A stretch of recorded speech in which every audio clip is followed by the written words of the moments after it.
Não acredito que vocês estejam vendo meu slide, não é, pessoal?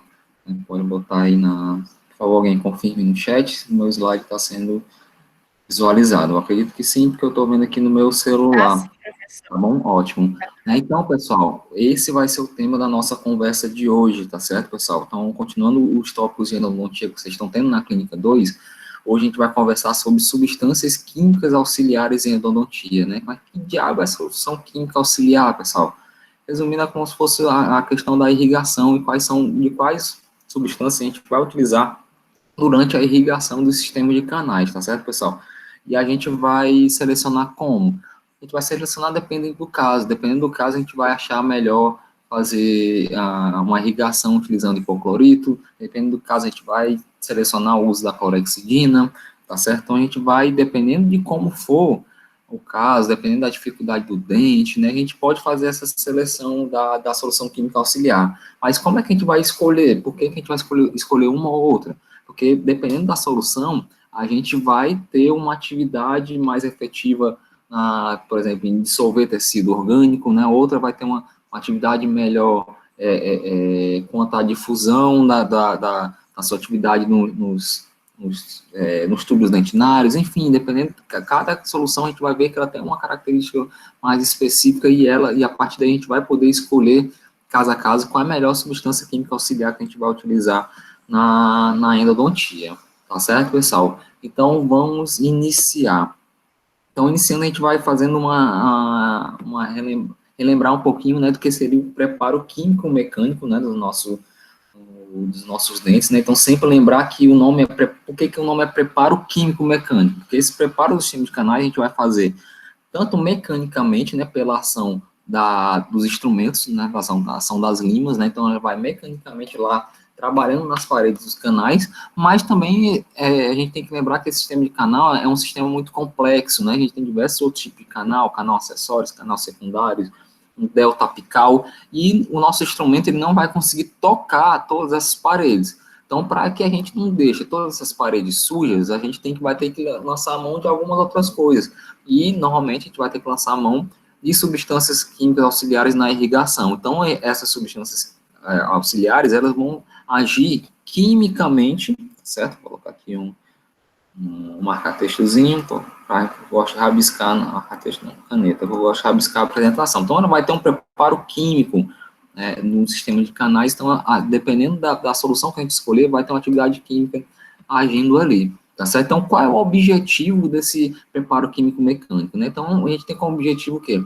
Promover um ambiente favorável ao reparo, né? Então, assim, se esse dente tem uma lesão periapical, o ideal é que a gente faça o preparo químico-mecânico e diminua o máximo possível a quantidade de infecção dentro do sistema de canal. Então, a gente conseguir diminuir essa infecção, a gente vai ter um ambiente mais favorável para ter esse reparo dessa lesão periapical. Um outro objetivo, desenvolver um formato receptivo para a obturação. Então, que diabo é formato receptivo para a obturação? Lembrar que durante a obturação do sistema de canal, né, quando a gente vai utilizar a gota-pecha, vocês devem ter feito isso na NP1, na pré-3, né? Então, acredito que vocês deram para fazer a prática de obturação. Então, na instrumentação, a gente faz com que a gente tenha um preparo com que o canal principal ele fique de uma forma mais cônica. Então, para que a gente quer que um canal fique de uma forma mais cônica? Para que a gente consiga ir com a gota-pecha de uma forma mais fácil, para que seja uma forma mais receptiva para a obturação. Então, a partir do momento que tem um canal, uma forma mais receptiva para a obturação, é mais fácil a gente ter um sucesso fazendo uma obturação mais adequada. Permitir o acesso de substâncias químicas a toda a extensão do canal é um outro objetivo do preparo químico mecânico, sim. Né? Então, lembrar que as substâncias químicas vão ser tanto as irrigantes, né? Mas também a gente vai estar levando em consideração também, por exemplo, a medicação intracanal. Né? Então, a gente tem que fazer durante esse preparo químico-mecânico, de uma forma que a gente consiga fazer com que todas essas substâncias químicas que vão nos facilitar na diminuição da bacteremia dentro do sistema de canal, ele tem um acesso possível, a maior extensão possível do canal e ela tem uma maior atividade. e manter a integridade das estruturas radiculares, né? Então, assim, esse preparo químico-mecânico tem que ser de uma forma com que esse dente não fique fragilizado. A gente não pode ter um desgaste muito grande de dentina, fazendo com que esse dente ele fique mais fragilizado, tá certo? Então, esses são os objetivos do preparo químico-mecânico. Então, às vezes, a gente até lá durante a pré-clínica, ou até na própria clínica, a gente menospreza e fala, vai ser, já fez a instrumentação do dente, né? Então, quando a gente fala instrumentação, a gente está limitando somente ao uso do instrumento, né? Instrumentação, né, da nossa lima. Então, na verdade, a gente não faz só, não tem só a ação da lima, né? Tem a ação do ligante, tem a ação da medicação intracanal. Então, por isso que a gente fala que é um preparo químico mecânico. Então, esse preparo do canal radicular, ele vai ser por meios mecânicos, né? Então, assim, pela ação das limas, dos instrumentos, seja limas manuais, que a gente utiliza mais na graduação, mas seja limas ou rotatórias ou reciprocantes, vocês vão ter a oportunidade de fazer, por exemplo, a disciplina de endodontia molar. Então, quem fizer vai ter a oportunidade de trabalhar bastante com sistemas reciprocantes, né? Não são só limas manuais. Esse preparo do canal radicular vai ser por meio físico. Professor, como é que pode ter um meio físico? Ah, professor, desculpa, ali está tentando entrar. Ok, vou minimizar aqui.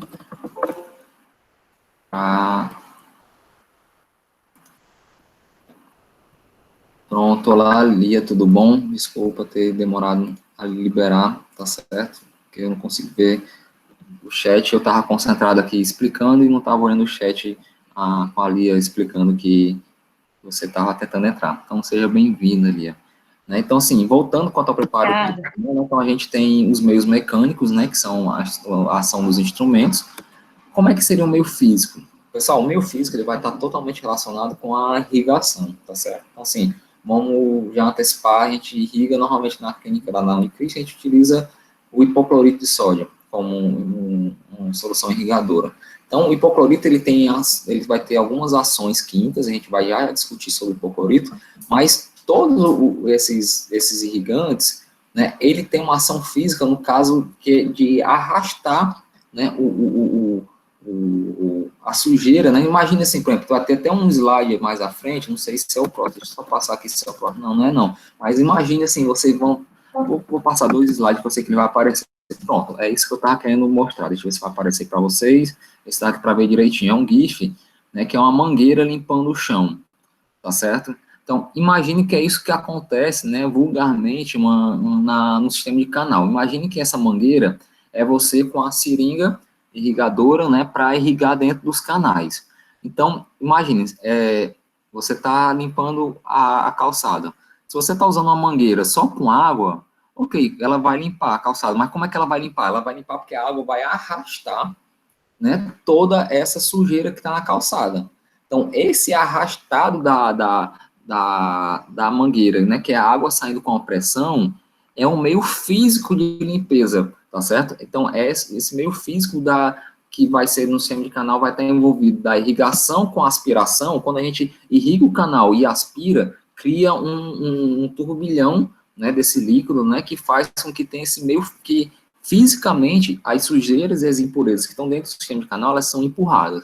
Então, voltando para essa demonstração de lavar a calçada, né, a gente pode supor que, por exemplo, se a gente for lavar a calçada com água ou com sabão, vai limpar e vai limpar mais ainda, porque vai ter a ação química detergente do sabão. Né? Então, assim, tanto vai arrastar a sujeira, como o sabão vai atuar quimicamente. Então, é isso que acontece no sistema de canal, vulgarmente comparando. Né? Então, assim, se a gente for utilizar um hipoclorito de sódio, o hipoclorito tem uma capacidade muito grande de dissolver matéria orgânica.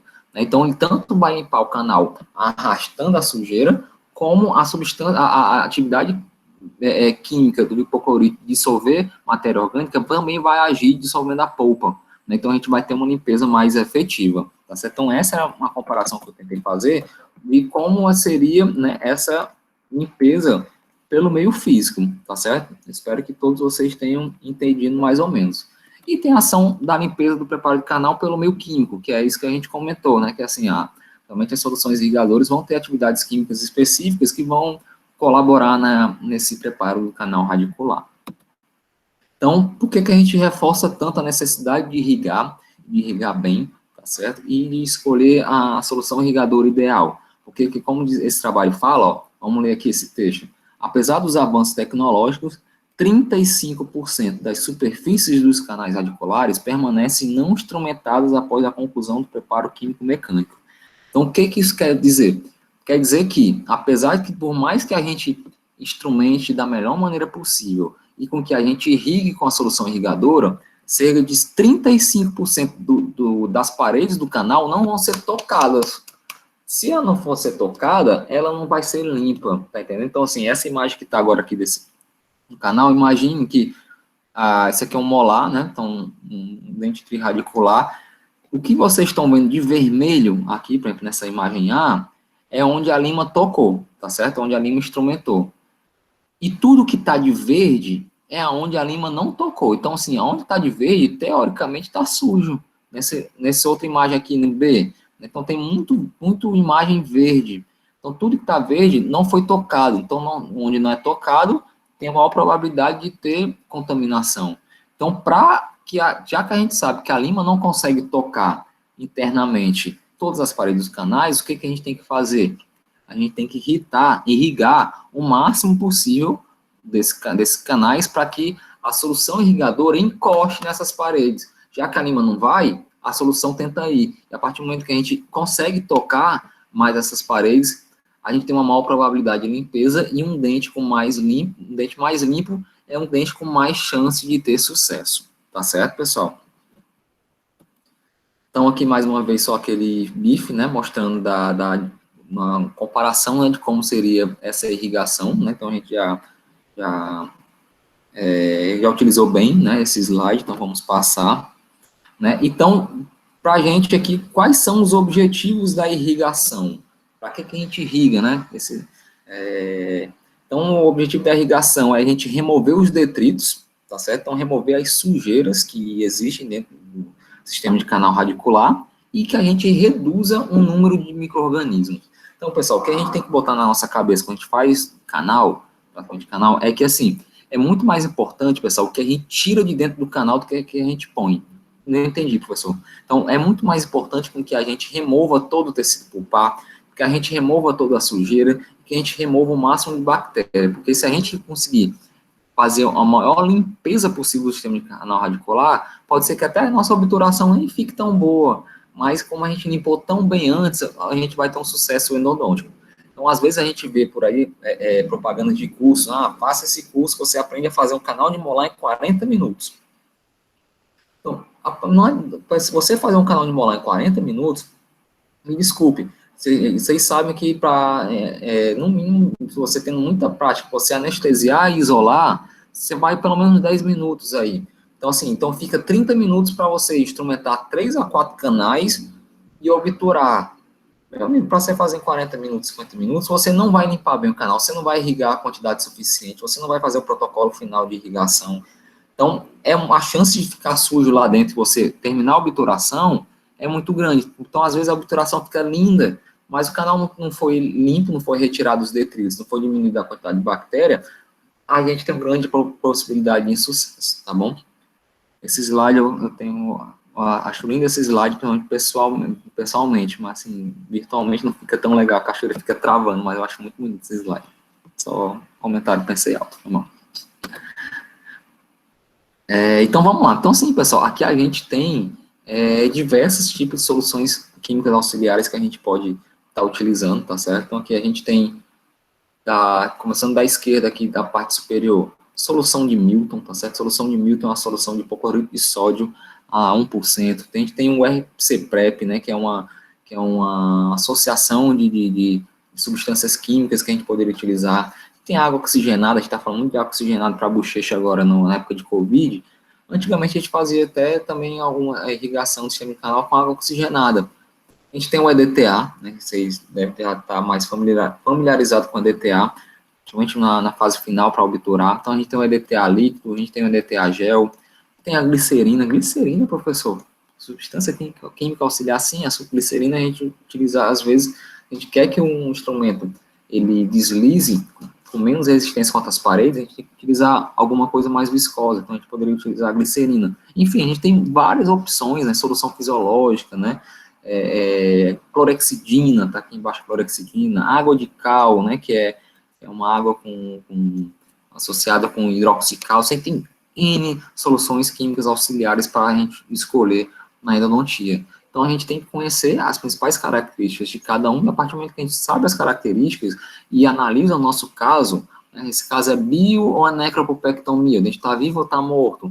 Esse canal, um canal muito amplo, vai ser fácil de instrumentar? Não, canal difícil de instrumentar, se é difícil de instrumentar, é bom que a gente irrigue bastante, é bom que a gente utilize uma solução que seja dissolvente de tecido vivo. Então, assim, dependendo do caso, a gente corre atrás da escolha da nossa solução química auxiliar, tá certo? E a gente vai hoje discutir as mais utilizadas na nossa clínica na graduação. Então, já antecipando, a gente vai discutir o uso do hipoclorito de sódio, o uso da clorexidina e o uso da DTA, tá certo? Então, aqui, pessoal, a gente tem as principais características que uma substância química auxiliar deveria ter. A gente vai discutir já, né, o que é cada uma dessas. Então, assim, uma substância química auxiliar, o ideal é que ela tenha um bom poder de lubrificação. Para que lubrificar? Para que a parede do canal ela esteja bem lubrificada, então a lima, o instrumento, ele vai deslizar com menos resistência. Então, esse deslizamento com menos resistência, o que faz? Faz com que o instrumento tenha uma vida útil mais prolongada, faz com que o instrumento tenha um menor risco de fratura, tá certo? A substância química auxiliar, o ideal é que ela tivesse uma baixa tensão superficial. Não sei se vocês lembram lá do ensino médio, nem sei se o nome é ensino médio, segundo, terceiro ano, né, muda sempre, eu tô velho, eu não sei mais qual a nomenclatura mais certa, não. Mas a gente lembra que a gente estudava tensão superficial no colégio, tinha até aquela foto clássica no mosquitinho em cima da água, né? Então, a substância química auxiliar, o ideal é que ela tenha uma baixa tensão superficial. Para que ela tenha uma baixa tensão superficial? Para que ela consiga molhar mais as paredes, e a partir do momento que ela molha mais as paredes do sistema de canal, ela consegue se infiltrar mais no sistema de canal, tá certo? O ideal é que ela tenha um baixo coeficiente de viscosidade. Então, se ela tem um baixo coeficiente de viscosidade, também ela vai conseguir penetrar mais fácil no sistema de canal. É ideal que ela tenha uma atividade solvente, então que ela consiga dissolver, principalmente tecido vivo, tá certo, pessoal? Que a gente sabe que no sistema de canal a gente vai conseguir encontrar tecido orgânico, né? No caso, então, a gente vai encontrar polpa ou polpa viva, ou restos pulpares, né? Então, o ideal é que a gente tivesse essa capacidade de dissolver esse tecido pulpar. O ideal é que a gente tivesse uma atividade antimicrobiana, né? Então, a gente sabe que a gente tem infecção dentro do sistema de canal, a gente tem diversas bactérias, e o ideal se a gente tivesse uma atividade antimicrobiana para diminuir essa bacteremia. Quanto menor quantidade de bactérias, mais vai ser a nossa chance de sucesso. E a suspensão de detritos. O que diabo é suspensão de detritos, né? Então, detritos são as sujeiras, né? Então, o ideal é que a substância química auxiliar, ela consiga fazer com que a sujeira fique boiando na sua solução, né? Imagine, você tem uma água, você coloca uma areia na água, né? Um exemplo. Quando aquela areia fica boiando na água, é mais fácil você jogar fora. Então, trazendo para a nossa realidade, é mais fácil. Na clínica odontológica, a gente usa aspirador, né? Um sugador. Então, quando tem a sujeira, está boiando, está suspensa na solução química auxiliar, é mais fácil da gente, com o sugador, sugar e tirar essa sujeira de dentro do canal. Porque se a solução irrigadora não conseguir fazer com que a sujeira fique boiando, fique suspensa, normalmente a sujeira vai ficar colada na parede do canal. A partir do momento que a sujeira, o detrito está na parede do canal, a gente não consegue fazer essa remoção pelo sugador. Tá bom? Então, agora a gente vai fazer um pouquinho a distinção de o que é irrigação e o que é aspiração, tá certo? Então, o que é irrigar? Então, irrigar é aplicar um líquido medicinal sob pressão. Então, trazendo para a nossa realidade, né, a gente vai trazer a agulha, né? A gente vai colocar a solução irrigadora na agulha e vai injetar dentro do sistema de canal com a pressão da agulha, né? Então, isso é irrigação. E o que é a aspiração? A aspiração seria atrair, por sucção, fluido e partícula sólida. Então, no processo do preparo químico-mecânico, isso tem que acontecer os dois ao mesmo tempo, né? Então, assim, eu vou tentar desenhar, sou péssimo de desenho, ainda mais com o mouse, pessoal, mas imagine aqui, ó, e é como se fosse um canal, tá certo, pessoal? Então, aqui a gente desenha o canal, vou desenhar aqui tá a agulha, a cânula irrigadora, certo? Imagine que aqui é a agulha, tá certo? Então, a gente vai lá com a agulha, e essa agulha vai soltar a solução irrigadora, tá certo? Vamos supor que está soltando hipoclorito para lavar o canal, tá certo? E a partir do momento que o hipoclorito está aqui lavando o canal, o ideal é que a gente venha também com o quê? A gente venha com a cânula aspiradora. A gente vai com o aspirador aqui, pessoal. Estou tentando fazer um aspirador, a cânula aspiradora, o sugadorzinho com de verde. Então, o que vai acontecer?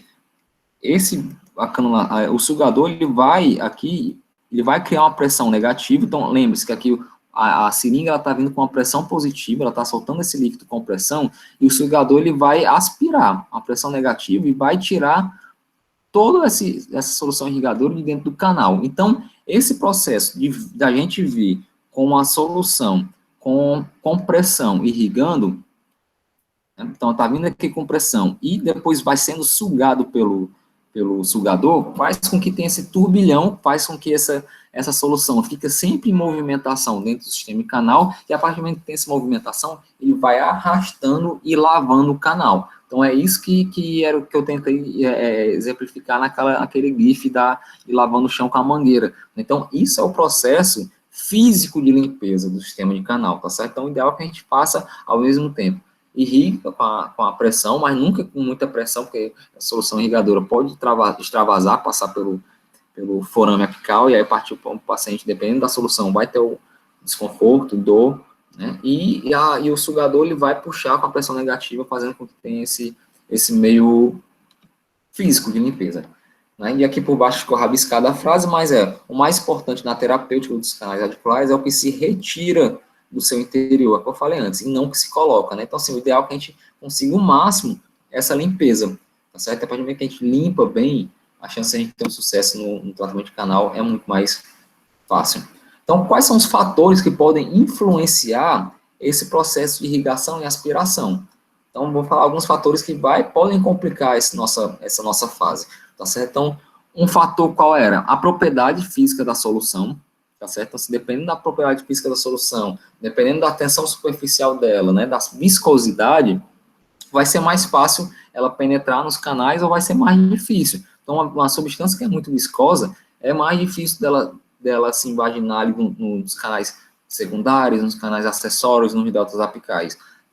Substâncias com alta tensão superficial, da mesma forma, não consegue molhar bem a parede, né? Então, isso vai influenciar, sim, a nossa irrigação, aspiração.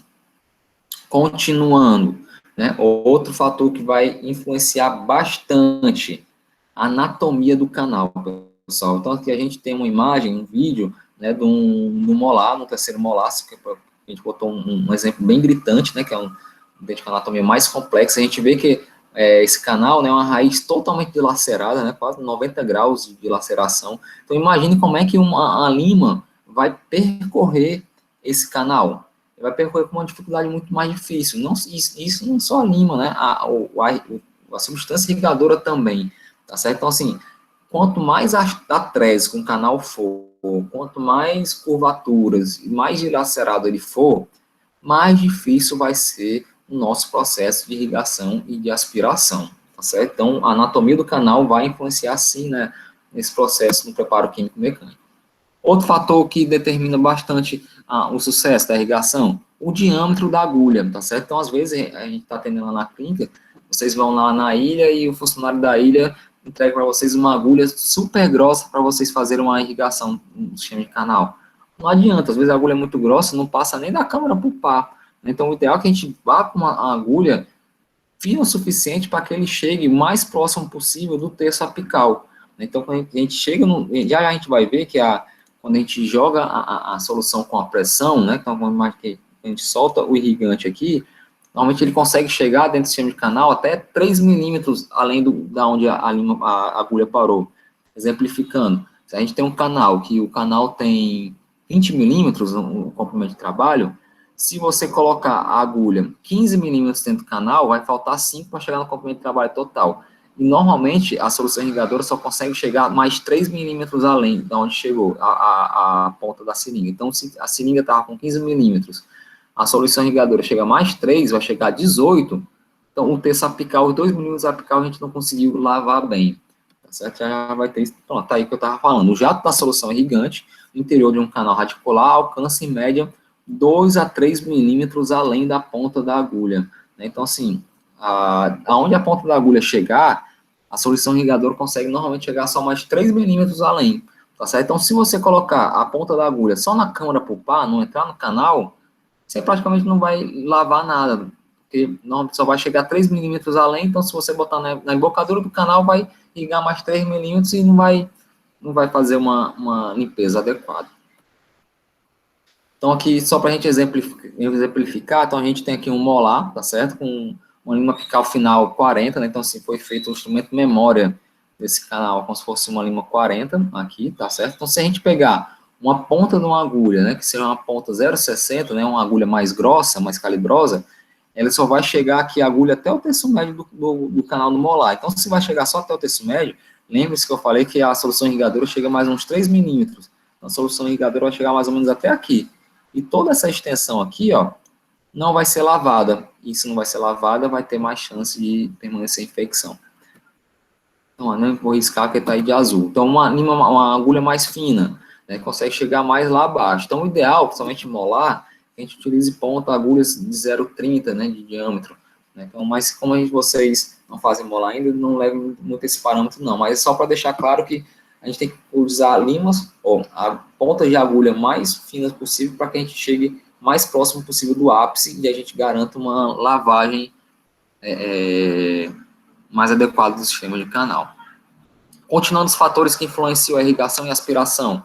A técnica do preparo radicular. O que é isso, pessoal? Então, a forma que a gente faz esse preparo, então a gente tem lá na faculdade, da Unicristos, né, no laboratório, acredito que vocês viram isso com o professor George, né, a gente tem uma técnica que a gente começa fazendo o quê?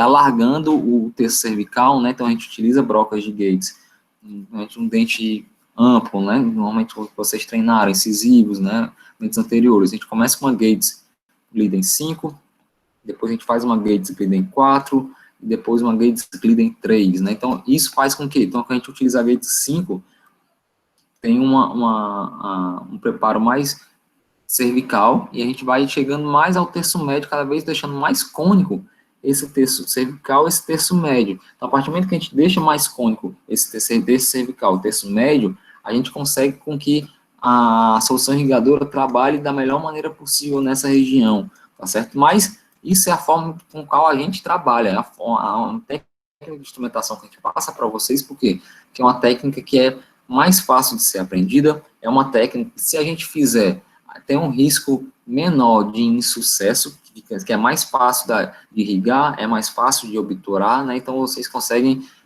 terminar o canal da maneira mais simples e aprendem da maneira mais fácil. Mas hoje em dia a gente tem diversas técnicas de instrumentação, dependendo da faculdade, dos professores, a gente ensina de maneira diferente.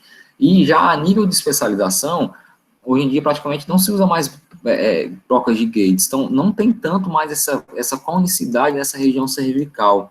Então, a partir que não tem essa conicidade nessa região cervical, tem uma menor penetração dessa solução irrigadora. Então, a gente, dependendo da técnica de instrumentação, sim, vai influenciar a irrigação, aspiração. Tá certo, pessoal? Então, quanto mais cônico for a instrumentação, mais fácil vai ser a limpeza, a lavagem do segundo canal. Outros fatores que vão influenciar, tá certo? Efeito vapor lock, né? A gente vai sair travadinho para vocês, mas alguém lembra o que é o efeito vapor lock? É a incorporação de bolhas de ar. Né? Exatamente. Né? Quando, aqui o vídeo, não sei se vocês conseguem perceber, mas aqui é como se fosse um canal, tá certo? E eles colocam um corante na irrigação, então coloca um corante vermelho, é como se fosse o irrigante entrando no canal, mas ficou ar dentro do canal. Então aqui, ó, no terço apical, o que a gente tem aqui? A gente tem ar. Então lembre-se, né, que aquela máxima da física, que dois corpos não ocupam o mesmo lugar no espaço. E o ar é um corpo, né? Então, assim, se tiver um ar nesse terço apical aqui, a solução irrigadora não vai conseguir chegar lá, né? Então, se não consegue chegar, se a gente está vendo aqui que a solução irrigadora foi feita até canais laterais aqui, ó, a solução irrigadora chega lá, mas não chegou no terço apical. Então, se não chegou no terço apical, toda essa região aqui não vai estar limpa o suficiente. Então, o efeito vapor lock ele vai influenciar bastante a irrigação e aspiração. Então, essa é uma das principais importâncias, né, da gente tentar fazer a patência do canal. Então, a partir do momento que a gente consegue chegar com o instrumento lá no forame apical, a gente garante que toda essa área apical está livre, a gente garante com que a solução irrigadora ela vai conseguir tocar as paredes naquela região.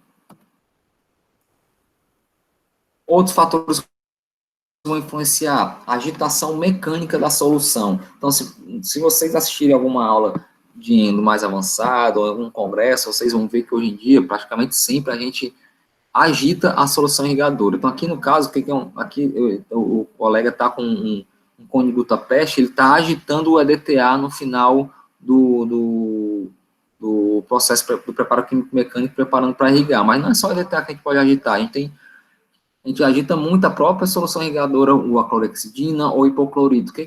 Como é que agita? Ou a gente fica com um instrumento manual, a lima, lá, dessa forma que o vídeo está fazendo, agitando a solução, hipoclorito ou a clorexidina, ou então a gente pode ir com pontas de ultrassom, ou então com limas plásticas, que são, no caso, chamadas a Easy Clean, que elas giram lá dentro, essas limas plásticas, ou então o ultrassom vai vibrar, e essa vibração faz com que a solução irrigadora ela se agite lá dentro e ela toque mais as paredes dos canais e consegue penetrar mais nos canais laterais. E a partir do momento que acontece, você está perguntando no chat. Uma limpeza mais adequada. Então, aqui com algumas maneiras que a gente pode fazer essa agitação mecânica da solução, né? Então a gente pode utilizar... Professor, a Larissa está perguntando no chat. Certo, foi mal. Então, a melhor forma de evitar o efeito vapor lock é a patência foraminal? Sim, Larissa. Então, assim, a gente fazendo a patência foraminal, a gente deixa livre, né, o sistema do canal, e a gente, todo esse vapor que fica mais lá na região apical, ele vai se dissipar saindo pelo forame apical, tá certo? Então, assim, é importantíssimo a patência para com que a gente evite esse efeito vapor lock. Tá bom, Larissa? Deixar o celular mais perto de mim aqui, porque 2 vezes eu dei bobeira e não notifiquei vocês perguntando. Desculpa, tá certo, pessoal? Então, aqui, a gente tem ultrassom, então a gente tem algumas pontas específicas de ultrassom, que não são aquelas de periodontia que vocês são acostumados a ver na clínica, mas são pontas mais finas, específicas para endo, que ela entra dentro do centro do canal e fica vibrando. E a partir do momento que ele fica vibrando lá dentro, a solução irrigadora se agita e toca mais as paredes. Aqui na direita, a gente tem um equipamento chamado Endo Activator, né? Então, é um instrumento que ele tem na ponta dele, exatamente ele é feito para agitar essa solução irrigadora, né, para que a gente tenha um maior sucesso. Esse é um aparelho que é feito somente para isso, para agitar a solução irrigadora. Então, ele tem um custo mais elevado, né, é um equipamento que a gente tem muito para vender nos Estados Unidos, e o brasileiro, né, sempre muito criativo, né, criou na fábrica nacional, a Easy, né, que faz instrumentos endodônticos muito bons, né, são os instrumentos que eu costumo até utilizar mais no meu consultório, né, ela fez com que a gente nem consegue ver tanto aqui, mas é uma lima de plástico branca, tá certo? Então, essa lima de plástico a gente encaixa ou no motor rotatório, ou a gente pode encaixar até no micromotor, no contraângulo mesmo no consultório. Então, essa lima plástica, ela vai lá e ela gira, e a partir do momento que ela gira, ela faz um turbilhão lá dentro e agita a solução também irrigadora. Então, um equipamento desse aqui, do Endo Activator, é mais em torno de R$1.000 a R$1.500. A Easy fez essa lima plástica, chamada Easy Clean, e um preço individual de uma Easy Clean dessa é por volta de R$3. Então, ao invés de a gente comprar um aparelho de R$1.000 e tantos, a gente compra um instrumento de R$3, que faz praticamente o mesmo efeito, e os trabalhos científicos mostram que ela, sim, é efetiva. Professor, essas pontinhas aí são autoclaváveis? Essa de plástico não. Pronto, tá aí um vídeo dela trabalhando, tá certo, pessoal? Então, olha, ela, como dá uma travada, você não consegue ver tanto, mas no começo, aí, quando a gente dá o zoom, a gente vê que o hipoclorito está bem transparente. E quando ela começa a girar, ela vai girar agora. Começou a girar, vai agitar lá dentro, e não sei se vai conseguir ver bem, mas no final fica bem turvo o hipoclorito, né? Então, se ele está turvo, é por quê? Porque ele limpou, ele tocou as paredes e tirou a sujeira que estava lá dentro, e esses detritos ficaram suspensos, ficaram boiando dentro da solução irrigadora, né? Então, assim, realmente, virtualmente fica travando um pouco o vídeo, eu estou acompanhando aqui no celular, mas é um instrumento de R$ 3, é descartável, tá certo? Mas, assim, ó, ver se vai dar para ver agora no final. Ó, tá aí, a gente vê que ficou as bolhas, né, e mais branquiçado, ficou turvo, tá certo? Então, assim, a gente consegue fazer esse agitar essa solução e a gente tem um sucesso, uma probabilidade de sucesso de limpeza. Professor, e o risco de fratura com essa lima de plástico não é maior, não? O risco de fratura, não, até porque, até se ela se separar, né, ela a gente consegue tirar na própria irrigação, porque ela como ela é de plástico, e a ponta da lima de plástico, tanto ela não tem as espiras, tá certo, como ela é bem fininha no final, quando a gente irriga, a gente consegue sugar, ela sai, tá certo? É bem tranquilo. É só para fazer ela não trava, ela não imbrica no canal como uma lima ou uma lima rotatória, não, tá bom? Então, quais são os materiais que a gente vai utilizar na irrigação, povo? Então, seringa, né, lógico, né, clássico que a gente vai precisar, tá certo? Então, tem diversos tipos de seringas, né, vai utilizar seringas de 5, 3, 5, 10 ml, eu prefiro as de 10 ml, tá certo? Seringas reutilizáveis, né, da Ultradent, são mais caras, mas são muito boas. Na minha época de graduação, eu utilizava a seringa Luer, não sei se vocês já ouviram falar, uma seringa de vidro. A gente esterilizava a seringa de vidro, né, para utilizar. Aí sempre tinha alguém, toda a turma tinha um felizado que deixava cair a seringa Luer no chão e quebrava todo o vidro no meio da clínica, porque a seringa de vidro caía no chão. Então, foi deixado... Tá em desuso, né? Acho que nunca mais vi, na verdade. Eu tenho uma guardada, já vou mandar para o Museu da Academia de Odontologia, né? Eu sou velho, eu acompanhei essas coisas ainda. Agulhas, né? A gente vai utilizar, né? Então, isso aqui são algumas agulhas, são chamadas, o nome dessas agulhas são Navitip, o nome dela são as minhas preferidas, mas elas são as mais caras, né? Então, assim, nem sempre a gente utiliza elas. Na faculdade a gente tem. Então, vocês veem que elas são bem finas, né? Então, a gente consegue chegar o mais próximo possível do ápice. Elas têm stop, igual o stop de lima, né? Então, se nosso canal ele tem um comprimento de trabalho de 20 milímetros. Então, a gente consegue colocar esse stop lá com 17 milímetros, a gente sabe que está indo o mais próximo do ápice possível para conseguir uma adequada limpeza. A gente tem diversos tipos de agulha, né? Tem essa Navitip, né? Tem a Capillary Tip, essa Capillary Tip a gente tem muito na faculdade, que ela pode ser utilizada tanto para irrigar como para aspirar. Tem diversos diâmetros, tá certo? Tem essa Max Probe, né? Que assim, tem uma ponta diferente, se a gente vê ela aproximada, a irrigação ela não sai na ponta da agulha, ela sai lateralmente. Então, teoricamente, ela jogaria a solução irrigadora com pressão na parede do canal, ela não jogaria apicalmente.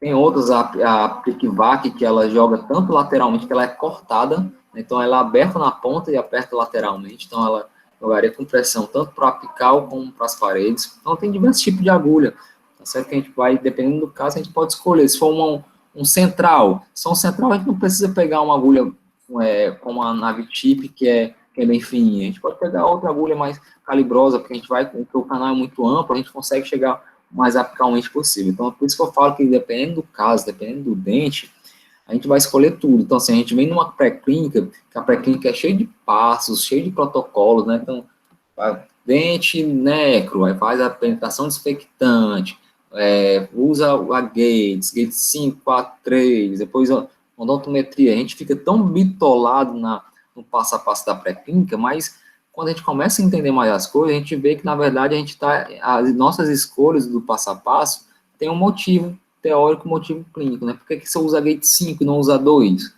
na pré-3? Porque na pré-3 você está usando o dente anterior. O dente anterior, a anatomia é um dente mais amplo, né? É um canal único, então a gente pode utilizar uma Gate calibrosa como a Gate 5, né? Então, assim, quando você começa a entender a anatomia do dente, principalmente, você consegue entender por que você escolheu a Gates, por que você escolheu aquela lima, né? Tudo fica um pouquinho mais lógico. Então, assim, quem gostar de endo, sugiro fortemente que estudem bastante a anatomia dos dentes, porque quando a gente entende a anatomia, todas as outras escolhas que a gente for tomar depois vão ser escolhas lógicas e a gente não vai precisar decorar como a gente decora o passo a passo da pré-clínica. Materiais utilizados, canadoras, né, então diversos tipos de sugadores, né, a gente tem os sugadores metálicos que a gente utiliza na faculdade, que a gente pode esterilizar, tem outros sugadores mais caros da Angelus, como esse, tem sugadores de plástico, eu uso no consultório esse de plástico, mas tem gente que não gosta, enfim, a gente pode utilizar aquelas seringas, aquela capilar tipo que eu falei há tempo para aspirar também, tem diversos tipos de escolha. Cuba metálica, lógico, né, para a gente botar a solução aspiradora dentro. Então, a gente já sabe quais são os fatores que influenciam a aspiração e irrigação, a gente já sabe qual é o material que a gente pode escolher, mas como é que a gente deve fazer essa irrigação? Então, a gente tem que ter alguns cuidados, tá certo, pessoal? Então, como é que a gente deveria fazer? Então, primeiro a gente tem que se preocupar com o quê? Com o volume da solução, né? Então, volume, né, a quantidade da solução irrigadora, né? Então, o ideal é que cada vez que a gente for irrigar, a gente irrigue de 2 a 3 ml de solução. Então, tenho certeza que o professor George falou lá na pré-clínica que cada vez que você troca de instrumento, troca de lima, ele pede que você irrigue o canal, né? Então, vamos supor, você começa a instrumentar, né? Tentando achar o instrumento de memória. Então, o instrumento, o diâmetro anatômico, DA, do canal foi 40, aí você vai instrumentar com a lima 45, 50, 55, né, para chegar na memória. Então, cada lima que a gente troca, a gente tem que irrigar, né, para quê? Para que o dente não fique entulhado, resto de dentina, né, então esses detritos, né, que é o resto da dentina, tem que ficar suspenso, tem que ficar boiando na solução irrigadora, e a nossa cânula aspiradora, o sugador vir lá e sugar dentro do canal. Então, cada vez que a gente for irrigar entre um instrumento e outro, o ideal é que a gente utilize de 2 a 3 ml, tá certo? A gente olha na seringa, se a seringa está com 10, você vai lá e irriga um 7, tá? Para utilizar 3 ml. Então, é importantíssimo, né? Então, o volume, né? A quantidade de irrigação, é importantíssimo a repetição, tá certo? Então, assim, eu sempre gosto de falar, quando vocês estiverem na clínica comigo alguma vez fazendo endo, eu vou falar assim para vocês, já irrigou muito? Então, quando você achar que você irrigou muito, aí você irriga um pouco mais, tá certo? Porque, assim, realmente, a repetição da irrigação é importantíssima. Quanto mais você repetir, maior vai ser a probabilidade da limpeza acontecer.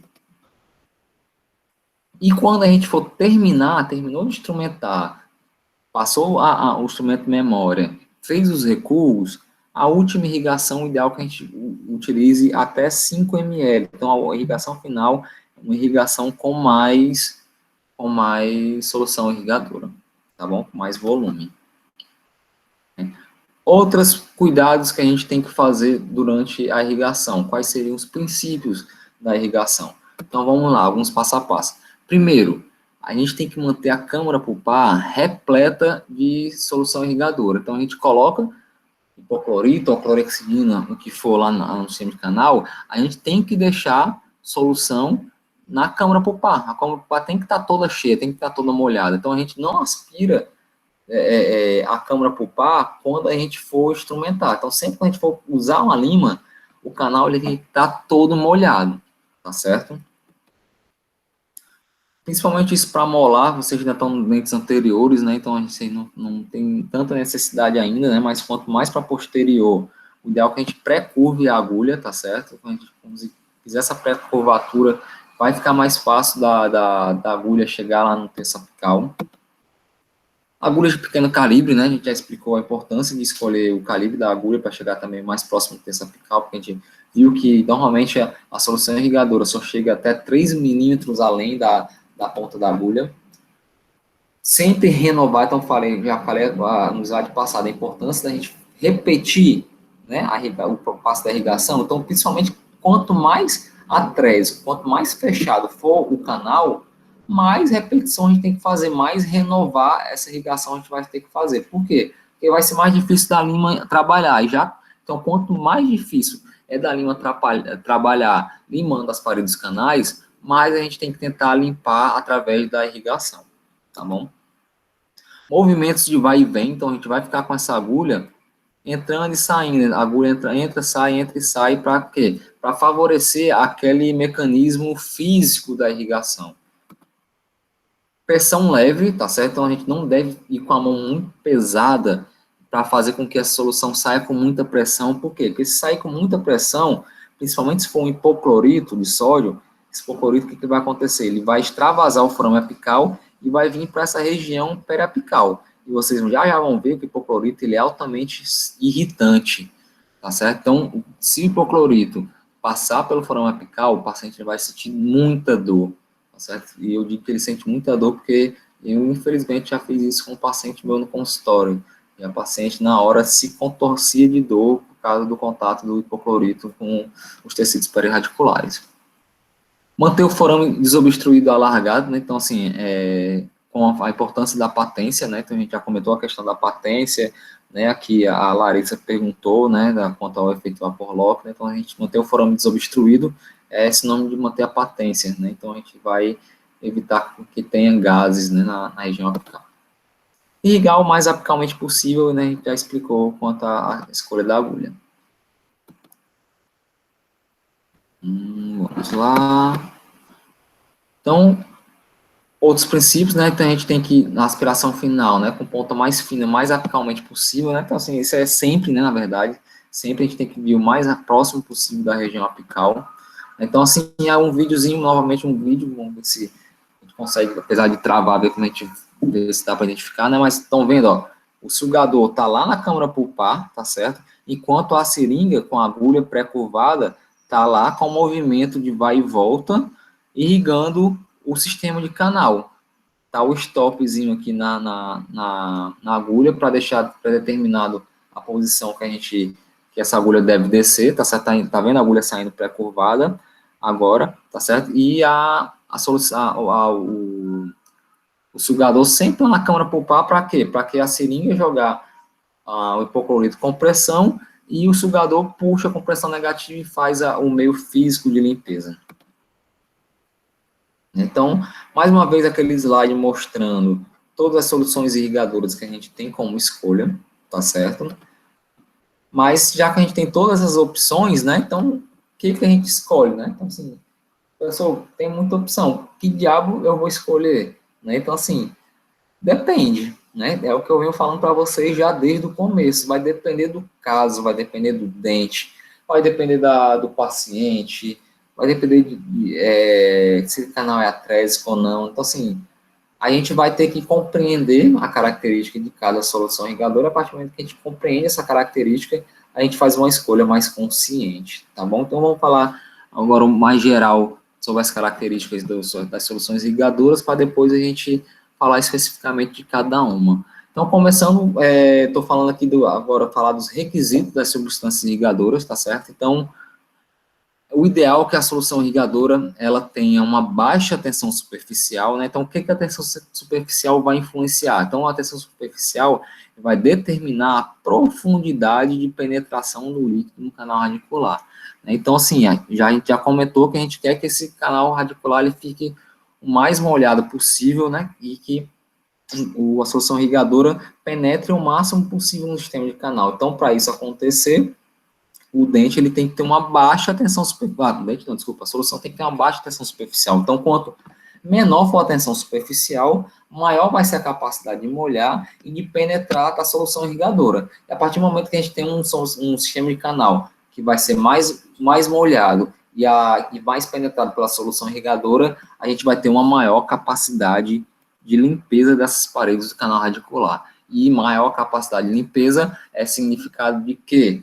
De maior sucesso do tratamento odontológico, né? Que é isso que a gente quer. Então, assim, não adianta nada a gente fazer um canal mais rápido, mais um canal mal irrigado. Radiograficamente, a gente obtura, até fica bonito na radiografia, mas depois de 1, 2, 3 anos, o paciente bate na porta lá do seu consultório e fala: doutor, fiz um canal aqui e no canal você está vendo que tem uma lesão, está incomodando, tem uma fístula, tá certo? Então, aí o paciente ele vai passar a se queixar, é muito chato o endodontista.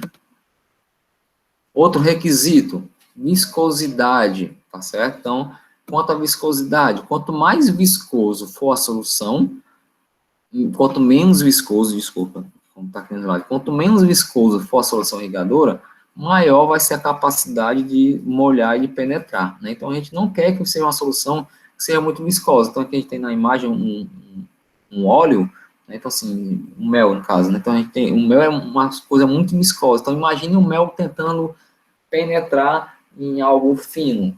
Não consegue, porque ele é muito viscoso. E, da mesma forma, a gente não quer isso que aconteça na solução irrigadora. Outro requisito ideal na solução irrigadora, ideal que ela dissolva matéria orgânica, né? Para que a gente quer que dissolva matéria orgânica? Ora, a coisa mais lógica do mundo, né? A gente quer que no preparo químico mecânico remover a polpa, remover resto pulpar, remover polpa necrótica. E se a nossa solução irrigadora dissolver, desmanchar essa polpa necrótica, dissolver essa polpa viva, é o melhor possível, tá certo? Então, essa dissolução da matéria orgânica, ela é influenciada por algumas coisas. Então, tem a relação entre o volume de solução e massa de tecido orgânico. O que isso quer dizer? Quer dizer que quanto mais tecido orgânico tiver, mais solução irrigadora a gente vai precisar. Então, assim, por exemplo, no caso de polpa viva, que a gente sabe que tem muita polpa lá para ser removido, o ideal é que a gente irrigue bastante, porque a gente vai precisar de muita solução irrigadora para dissolver o máximo possível desse tecido orgânico. Área de contato do tecido. Então, as substâncias que são capazes de dissolver matéria orgânica, elas dissolvem por contato, tá certo? Então, se dissolve por contato, o ideal é que tenha o máximo contato possível com essas soluções irrigadoras. Então, para ter o máximo contato possível, tem relação com o quê? Com a profundidade da agulha, por exemplo, né? Se a gente tem que colocar a agulha o mais profundo possível para tentar ter um maior contato com essa tecido orgânico e ter uma maior dissolução dessa matéria. Tempo de ação. Então, quanto mais tempo a solução irrigadora ficar em contato, tocando a matéria orgânica, maior vai ser a capacidade de dissolver, tá certo? Temperatura da solução. Então, assim, trazendo para o hipoclorito de sódio, que é o principal exemplo de substância que dissolve matéria orgânica na endo, o hipoclorito de sódio, a literatura fala que quando ele está levemente aquecido, durante a instrumentação, ele tem uma capacidade maior de dissolver tecido orgânico. Então, assim, até nos Estados Unidos tem muito isso, tem umas maquinazinhas que a ASB coloca várias seringas de hipoclorito dentro dessa máquina, essa máquina esquenta esse hipoclorito. Então, quando o dentista ele vai irrigar o hipoclorito nos Estados Unidos, ele irriga o hipoclorito já aquecido. Então, teoricamente, ele dissolveria mais. Tá certo? Mas lembrar que o hipoclorito ele tem que ser aquecido no momento do tratamento, no momento da consulta. O hipoclorito ele é muito, ele perde ação muito fácil. Então, assim, se o hipoclorito ficar guardado num local, estocado num local com a temperatura elevada, ele vai perder ação, tá certo? Então, ele não pode ficar guardado num local com temperatura elevada. A agitação mecânica é importante, né? Então, por isso que a gente faz aquela agitação que a gente comentou há pouco tempo atrás, né? Então, quanto mais ocorrer essa agitação, mais vai ter essa dissolução de matéria orgânica. A concentração, quanto mais concentrado for, maior concentração, maior capacidade também de dissolver, e a frequência da renovação de solução. Então, assim, o hipoclorito de sódio, eu estou falando sempre de hipoclorito, que é o principal exemplo de dissolver matéria orgânica. Ele perde a função dele muito rápido a partir do momento que ele toca com o tecido orgânico. Então, imagina, a gente tem um resto de polpa aqui nessa minha mão, vem o hipoclorito e molha para dissolver. Logo quando o hipoclorito encosta no tecido orgânico, ele perde ação muito rápida. Então, se ele perde ação muito rápida, para a gente dissolver toda essa polpa, o ideal é que a gente renove essa solução, a gente irrigue cada vez mais, porque vai irrigando, encostou, dissolveu um pouco, mas perdeu ação. Aí vem um hipoclorito novo, dissolve mais um pouco, perde ação. E sempre renovando, essa renovação faz com que aumente essa dissolução de matéria orgânica. Outro requisito numa substância irrigadora ideal, a atividade quelante, tá certo? Então, a atividade quelante é clássica do EDTA, tá certo? O que é ser quelante? É a capacidade da substância de remover íon cálcio da dentina, tá certo? Então, a partir do momento que que tem essa descalcificação, essa remoção do íris de cálcio, né? Então, facilita algumas coisas na nossa endodontia. Facilita, por exemplo, a remoção de esmirleia, facilita, por exemplo, a ação de límans, né, em dentes atrésicos, né, com dentes que a gente está tendo dificuldade de avançar com a lima, isso poderia facilitar. Professor, no caso esse EDTA seria o ácido intracanal, não é isso? Antes de fazer todo o processo de obturação? Aquele mesmo que a gente faz antes no processo de obturação. No final da aula, não sei, eu acho que a gente não consegue terminar hoje, mas no final da próxima aula, a gente vai falar de todo o processo final antes de obturar, né? E ali o EDTA, ele entra com a função de remover a esmirleia. Mas, dependendo do caso, a gente pode usar o EDTA durante a instrumentação, que é justamente isso. Quando a gente pega um canal muito atrésico, né, a gente vai lá com a lima e não consegue avançar, a gente pode deixar o EDTA lá em contato com aquela região por alguns minutos, e o EDTA, como ele remove o cálcio, fica menos difícil da lima avançar. Então, às vezes, a gente não está conseguindo instrumentar, quando a gente coloca o EDTA, a gente consegue passar. Tá certo, pessoal? Então, assim, por isso que eu falo que... pode falar, desculpa. Professor, mas ele não remove o suficiente para deixar o dente fraco, não, né? Não, mas assim, se você deixar por muito tempo, por exemplo, às vezes a gente tem uma área apical que está muito atrésica. Se a gente deixar por muito tempo lá na parte apical, dependendo do instrumento, a gente pode fazer algum batente. Vamos supor, a gente tem uma leve curvatura no terço apical. O forame apical está bem aqui e a gente tem essa curvatura.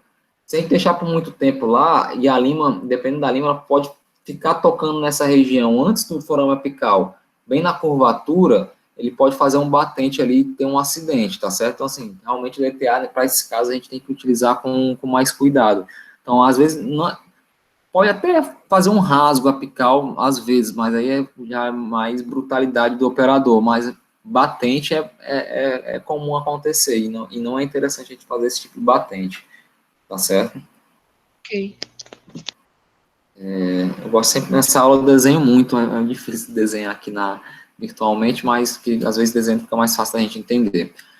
Atividade lubrificante, tá certo? Então, assim, quanto mais conseguir lubrificar a parede do canal, menor vai ser a força de atrito, né? Então, vai formar uma camada, uma película entre a parede do canal e o instrumento. Então, para que a gente quer que diminua o atrito? Para a gente poder utilizar os instrumentos por mais tempo. Né? Então, assim, falando em instrumentos rotatórios e reciprocantes, né, que não são as limas que você quer que vocês estão usando agora inicialmente, por exemplo, uma lima, por exemplo, uma lima do sistema Reciproc, em torno de 100 e poucos reais uma lima. E se a gente for ler a instrução do fabricante, o fabricante diz que é de uso único. Então, teoricamente, tem que utilizar a Reciproc uma vez e jogar fora, jogar no lixo. Então, cada atendimento a gente vai gastar 100, 120 reais, 140 reais numa lima. Né? E nossa realidade de Brasil é bem viável, né, a gente fazer isso. E mais agora com pós-Covid, né, a gente vai aumentar muito os nossos custos no consultório, principalmente com EPI, máscara, face shield, jaleco descartável, tudo muito caro. Então, a gente tem que evitar ao máximo o desperdício de dinheiro. E a gente, utilizando uma solução irrigadora que consiga ter uma atividade lubrificante para diminuir esse atrito da lima, o instrumento faz com que a gente consiga utilizar, por exemplo, uma lima dessa aqui no papel. Era para ser de uso único, a gente utiliza em 3 dentes, por exemplo. Então, o custo de uma lima de 120 reais, se a gente utilizar em 3 dentes, o custo dela vai sair 40 reais por paciente, né? Então, assim, já é um custo bem diferente. Então, a atividade lubrificante vai diminuir o desgaste e vai preservar a capacidade de corte dos instrumentos. Capacidade de suspensão de detritos, né? Então, exatamente isso. Manter detritos orgânicos e inorgânicos em suspensão. Quando vocês leem suspensão, encare na cabeça de vocês de uma maneira mais chula, né? Assim, boiando.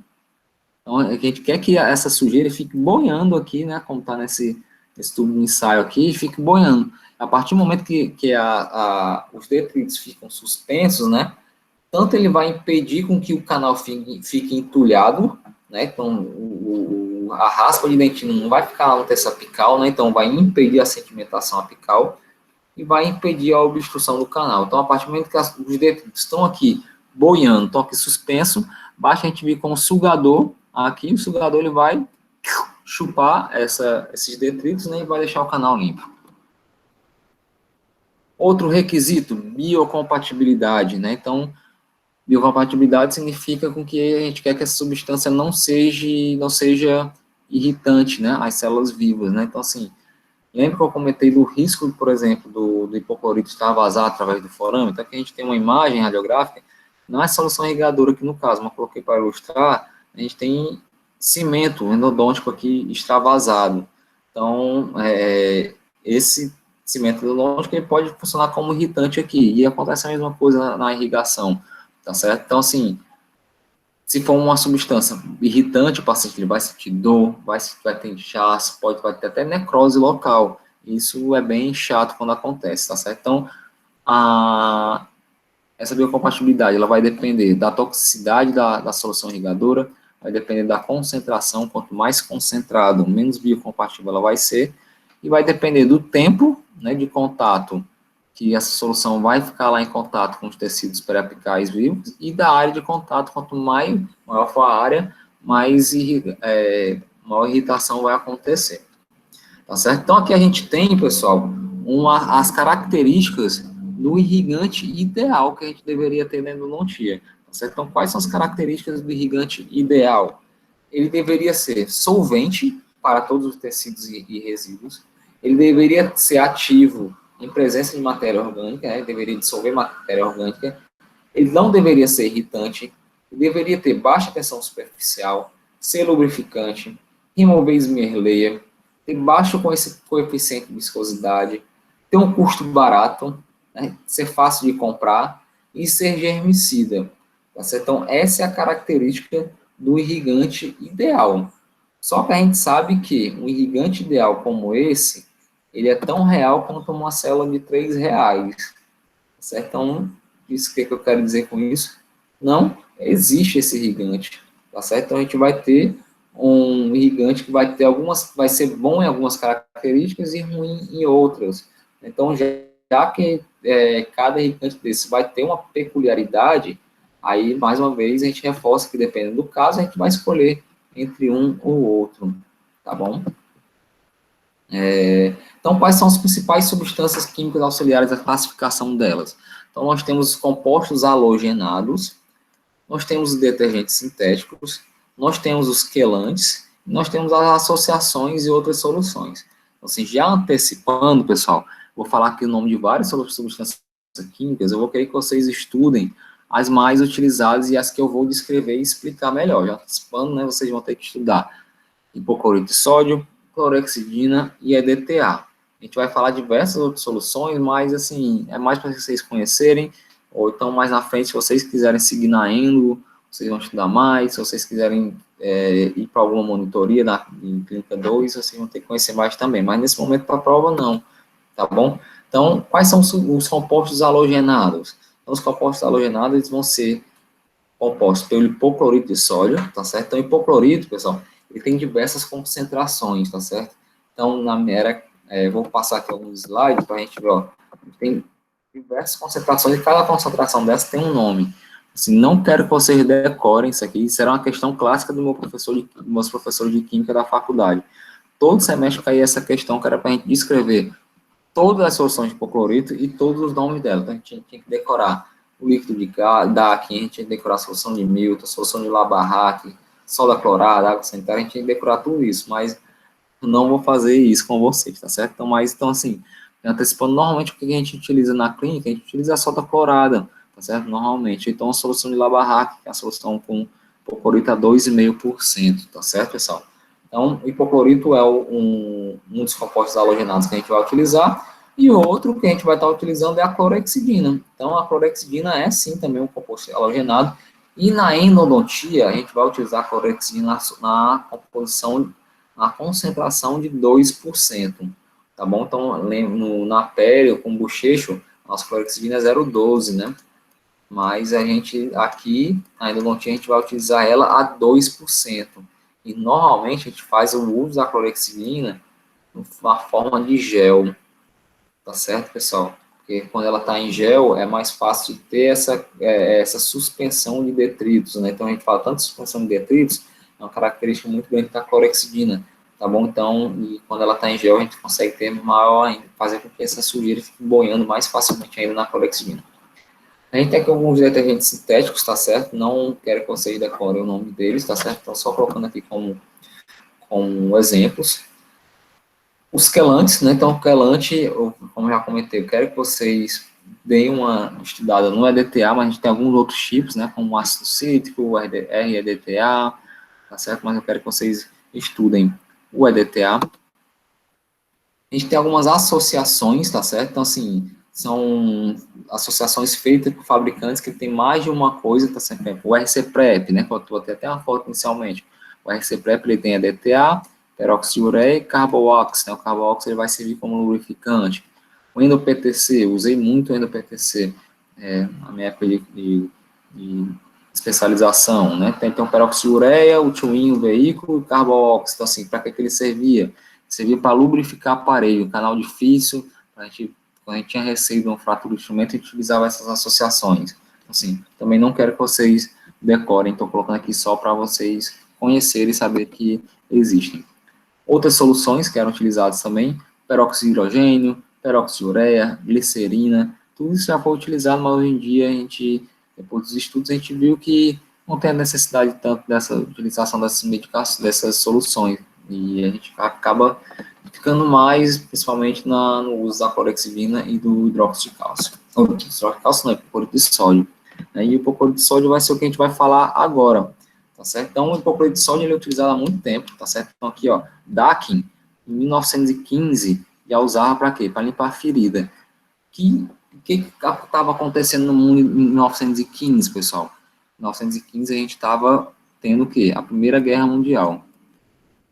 Né? Então, a gente estava nesse período correndo a Primeira Guerra Mundial, e assim, guerras são momentos difíceis, não só guerra, pode botar agora aqui, né, nesse nosso momento de pandemia, que é um momento bem difícil para o mundo todo.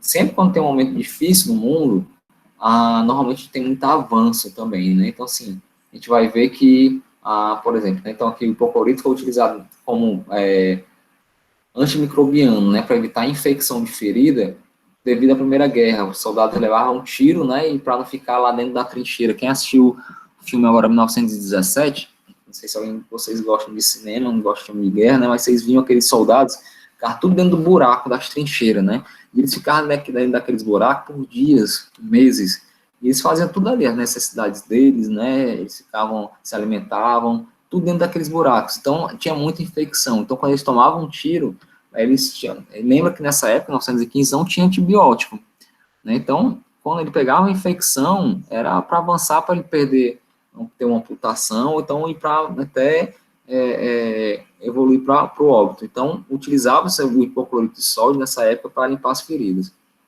Então, na endo não tinha desde 1936 já utilizado, tá certo? Então, ele tem quase 100 anos de utilização de hipoclorito na endo. Então, assim, já é algo que então, realmente é muito estudado, né, que já é muito utilizado e que a gente tem alguma segurança. Né? Então, em 1943, Grossman, né, um trabalho clássico dele, então, assim, utilizar, quem gostar de endo, então, vocês vão escutar muito esse nome, Grossman. Então, ele passou a difundir, né, a utilização do preparo químico-mecânico do hipoclorito. Então, a gente tem aqui um vídeo, mais uma vez, né, tá essa sala minha aqui, coloco muito vídeo, né, mas não sei se a gente vai conseguir identificar bem, eu estou tentando olhar aqui no meu celular, mas dá para ver mais ou menos. Tá, a gente tá tendo, aqui é um dente, né, e tá o hipoclorito lá dentro, não sei se vocês estão conseguindo ver borbulhas, então tá borbulhando essa solução de hipoclorito aqui dentro do dente. Então, o que está acontecendo durante esse borbulhamento? É ele em contato com os tecidos orgânicos e está ocorrendo a dissolução do tecido orgânico. Aí, tá certo, pessoal? Então, essa é uma imagem no microscópio operatório, não sei se a gente tem um microscópio operatório lá na clínica, não sei se vocês já viram alguém utilizando, não sei se vocês já observaram, mas quem não viu, com certeza até o final da faculdade vai ter a oportunidade de olhar. Então, o hipoclorito de sódio ele tem algumas propriedades, tá certo? Então, ele tem uma ação antimicrobiana, tá certo? E tanto ele inibe, tem uma ação de inibição enzimática, como ele forma cloraminas, essas cloraminas vai vão atingir lá, principalmente parede celular dessas bactérias, nesse micro-organismo, tá certo? Então, ele também tem a propriedade de solvente de tecido orgânico, ele tem uma ação clareadora, né? Então, alguém já deve ter uma roupa manchada por hipoclorito, né, para água sanitária, porque o hipoclorito ele tem essa ação clareadora. Ainda é boa isso? Para que vai servir que tem essa ação clareadora? Pessoal, às vezes serve muito na endo. Quando a gente pega um dente com a polpa necrosada, e essa necrose estava lá há muito tempo, quando a gente abre o canal, tá tudo muito escuro, fica esse tecido pulpar está lá bem preto, principalmente na câmara pulpar. Então, às vezes, a gente não consegue nem enxergar a embocadura dos canais. Então, quando a gente coloca o hipoclorito lá dentro, né, como está muito escuro, o hipoclorito com essa ação clareadora deixa tudo mais claro, mais branquinho, e a gente consegue identificar e enxergar melhor a embocadura dos canais. Então, ele também tem a capacidade de saponificação de tecido, né, então a atividade degermante, atividade desodorizante, né, para quê, professor? Que vai servir na endodontia essa atividade desodorizante?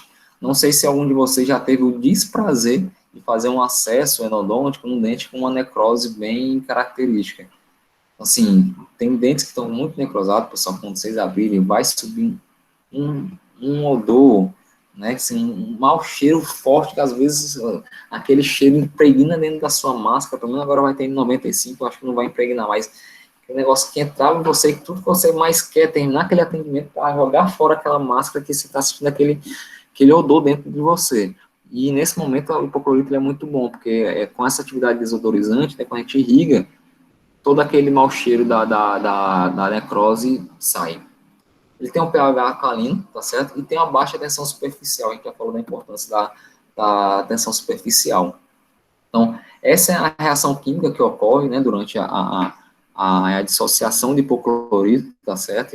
Ele tem essa desassociação com hidróxido de sódio e ácido hipocloroso. Não quero que vocês decorem a fórmula, não, tá certo? Todos os traumas que eu tinha nos meus professores da graduação, não quero que vocês tenham, tá bom? Então, não decorem, mas só para saber que a dissolução tecidual se dá devido ao hidróxido de sódio, né? E o efeito antibacteriano se dá ao ácido hipocloroso, né? Então, antes, na minha graduação, tinha que decorar isso, mas vocês não vão precisar, não, tá bom?